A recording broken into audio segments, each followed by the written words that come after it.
और अब बात करते हैं कांवड़ियों को लेकर, क्योंकि एआईएमआईएम के नेता असदुद्दीन ओवैसी ने कांवड़ियों पर, खासतौर पर उत्तर प्रदेश में जिस तरह से स्वागत और फूल वर्षा हो रही है उसको लेकर सवाल खड़े कर दिए हैं।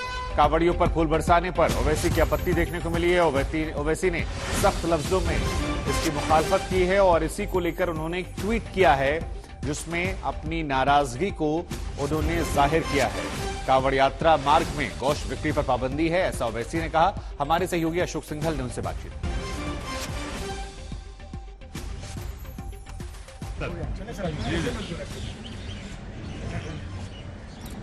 कांवड़ियों पर दिए बयान पर बात करने के लिए हमारे साथ मौजूद हैं असदुद्दीन ओवैसी साहब। ओवैसी साहब, कांवड़ियों से क्या नाराजगी है? नहीं, बिल्कुल नहीं। आप हमारा ट्वीट पढ़ ही नहीं रहे हैं। आप तो हमसे बेहतर हिंदी पढ़ने वाले हैं, हम तो उर्दू जबान बोलने वाले हैं। अब आप इतने सीनियर सहाफी रहकर आप हम ये कह रहे हैं कि आप डिस्क्रिमिनेशन मत करिए, एक समुदाय से डिस्क्रिमिनेशन मत करिए। भाई, अगर आप कांवड़ यात्रा पर फूल बरसा हेलीकॉप्टर से, टैक्स पेयर का पैसा बहुत अच्छा है। पुलिस ऑफिसर वर्दी में कांवड़ियों की पैरों की मालिश करता है, बहुत अच्छा है। अलीगढ़ में एक पुलिस स्टेशन है, वहां पर एक मुस्लिम ऑफिसर का नाम था, आपने नाम तो निकाला तो बहुत अच्छा है। गोश्त की दुकानें बंद करवा दी, रास्ते में लोहार की दुकान आ रही, आपने बंद करवा दिया। भाई, मैं क्या जुल्म किया बताइए ना। भाई, अगर वो कर सकते हैं और आपको बहुत अच्छा है, वेलकम कर रहे हैं, मुझे भी चंद मिनट की नमाज पढ़ने दीजिए। पर सरकार तो कहते हैं नमाज पढ़ते ही है ना, कहाँ पर? जहाँ पे डेजिग्नेट जगह है, डेजिग्नेट जगह है ये सब, ये जो हो रहा है डेजिग्नेटेड जगह है क्या बताइए आप? जो हमारे मुल्क के पार्कों में जो होता है, रिलीजियस समुदायों का फेस्टिवल होता है, वो क्या डेजिग्नेटेड जगह है? हम ये कह रहे हैं इस देश का कोई रिलीजन नहीं है। आर्टिकल 25 के तहत मुझे भी राइट है। हाँ, अगर आर्टिकल 25 में आप कहेंगे कि भाई पब्लिक ऑर्डर कोई क्रिएट हो रहा है, नहीं हो रहा है, क्या किसी को हार्म हो रहा है, नहीं हो रहा है, आप नॉन अवेलेबल सेक्शन लगा रहे हैं। अगर लुलु मॉल में तो कौन नमाज पढ़े हमको नहीं मालूम, 18 सेकंड में कोई नमाज होती है और काबे की तरफ भी रुख नहीं कर रहे हैं। वो कौन से खुदा के क़िबले की तरफ रुख करे मुझे नहीं मालूम। ये भी तो समझना चाहिए। आपने अलीगढ़ में एक प्रोफेसर को लीव पे भिजा दिया क्योंकि उसने अपने कॉलेज के लॉन में जाके नमाज पढ़ी। ये सब मिसालें दे रहा हूँ ना आपको। एक आखिरी सवाल, सुप्रीम कोर्ट का जो ईडी को लेकर अभी जजमेंट पढ़ना पड़ेगा। धन्यवाद। अशोक सिंघल, दिल्ली आज तक।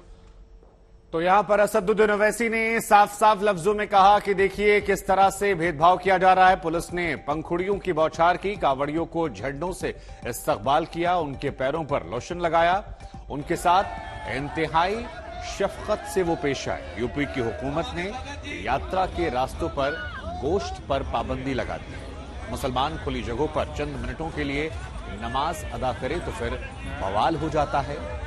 और ये भेदभाव आखिर एक से नफरत और दूसरे से मोहब्बत क्यों? एक मजहब के लिए ट्रैफिक डाइवर्ट और दूसरे के लिए बुलडोजर क्यों? हमारे साथ बात करने के लिए उत्तर प्रदेश के उप मुख्यमंत्री केशव प्रसाद मौर्य हैं। सर, असदुद्दीन ओवैसी सीधे तौर पर कह रहे हैं कि कांवड़ियों के लिए फूल बिछा दिए गए, उनके पैरों पर मरहम लगाया जा रहा है, उन्हें मुस्लिम पुलिस वाले बर्दाश्त नहीं है, इस तरीके से भेदभाव सरकार कर रही है। देश विरोधी बातें करना वैसी बंद करें। तीर्थ यात्रियों की सेवा करना यह परंपरा रही है, चाहे वह कांवड़ लेकर के जा रहे हों या अन्य किसी मेले आदि में आए हों। और सेवा का काम करने का सौभाग्य जिन्हें प्राप्त होता है उसके सुख का अनुभव वो कर सकते हैं। और इस प्रकार से भेदभाव पैदा करने वाली, सांप्रदायिक सौहार्द को बिगाड़ने वाली भाषा बोलना बंद करें।